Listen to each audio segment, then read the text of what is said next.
7 April सोमवार. इथे काय झालं, 8 वाजेपर्यंत आपण मार्केट ऑब्झर्व केलं. तर 8 वाजेपर्यंत इथं केलं काय मार्केटनं, मार्केट पहिले फिक्स मुवमेंट देत खाली आलं. त्याच्या बाद इथं लिक्विडिटी मारून मार्केटवर गेलं सिद्धन एकदम. हे पण फेक मुवमेंट आहे.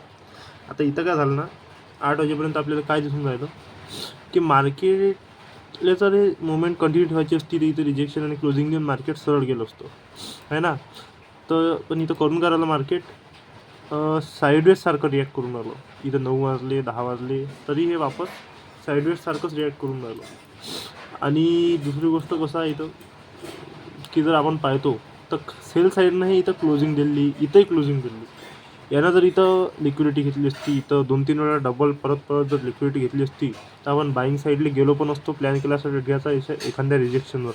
पण इथं तसं नाही करून राहिलं. इथं इंडिकेशन हे साईडवेजमध्ये हे क्लोजिंग देत चाललं सेल साईडचं, आहे ना. तर एक आपल्याला थोडंसं इथं वेट करत आहे. आणि एक दुसरी कंडिशन कशी आहे की जर इथं हे मुवमेंट आल्यावर हा स्विंग तर दिवसाला क्रिएट केल्यावर याच्यात जर मार्केट फेक मुवमेंटसारखं जसं गेलं तसंच पडलं असतं इथपर्यंत आणि इथं जर पॉज घेतला असता आणि इथून जर रिजेक्शन क्रिएट करून इथं जर असं फेक मुवमेंट टाईप पडलं असतं याच्यात आणि इथं पॉज घेऊन इथं रिजेक्शन क्रिएट करून बाईंग साईडचं रिजेक्शन घेऊन इथं क्लोजिंग दिली असती, आपण बाईंगला एंट्री घेतली असती. पण असं इथं नाही झालं, है ना.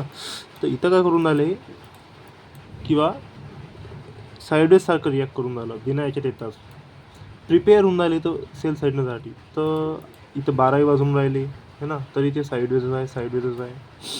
आपल्याला तर वेट करायचा इथं. आता हे काय झालं मग, आपली मॉर्निंग यानं खराब केली, आफ्टरनूनही खराब केलं. तर इव्हिनिंगला काय केलं यानं, 12 वाजतापासून तर 6 वाजेपर्यंत हे एका झोनमध्ये होतं साईडवेज. आणि आपला रूल काय आहे, जेव्हा 12 ते 6 एका झोनमध्ये मार्केट जर राहिलं तर 6च्या बाद जेव्हा ज्या साईडनं ते फुटते तिकडे चांगलं एक रिजेक्शन पण तिकडे एंट्री घ्या, हे तिकडे मार्केट त्याच साईडनं जाते, है ना. तिथे कंडिशन काय झाली, हे ते ऑलरेडी जर यानं आपल्याला सेल साईडचं इंडिकेशन देऊनच दिलं इथं प्रिपेअर होऊन साईडवेज जाऊन. त्याच्यानंतर काय झालं, इथं आपण जर 50%चा हे करतो कॅल्क्युलेट तर मार्केट पहा इथं आला आहे पहिले, इथून मग इथं क्लोजिंग दिली, त्याच्यानंतर इथं आलो, इथं क्लोजिंग दिली. पण हे एंट्री तर लय मोठी बनवून राहील ती. तर आपण टाकली एंट्री इथं एंट्री टाकली, डे लोचं टार्गेट घेतलं 7 एप्रिलचं एवढंच आहे.